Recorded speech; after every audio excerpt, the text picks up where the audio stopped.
The training that we first experimented, it was a pilot, it was a shot in the dark, it was something we'd never tried to do before, was to put together a whole creative process, right from brief, right through to pitching ideas, but to make sure that it was absolutely connected to audiences.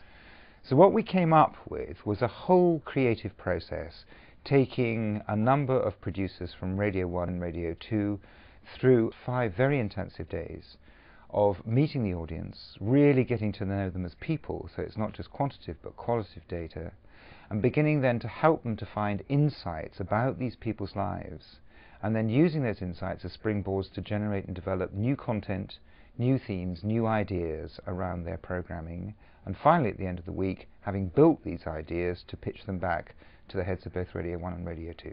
At the end of the week, Andy Parfit and myself would sit there, like on Dragon's Den, and we'd then hear the pitches of ideas, we'd question them about the pitches of their ideas, and the quality of ideas that you had was amazing.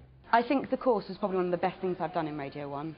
I think it's really important for us to meet our audience as much as possible, because I think we've all come back having learned so much, we just have to keep learning from them. It challenged a lot of their preconceptions about who their audiences were and what they wanted. I think the course was really, really excellent, and I wouldn't say that if I didn't mean it. I mean, I was sceptical about it at first, because I think you naturally are kind of old training courses, or we're going to learn about the audience, yeah, blah, blah, blah. And now it's becoming, if you like, enshrined and embedded as part of the working life of all of the producers, indeed all of the production staff in Radio 1, that they're constantly now having days where they go off to meet the audience, they're replicating what we did with them.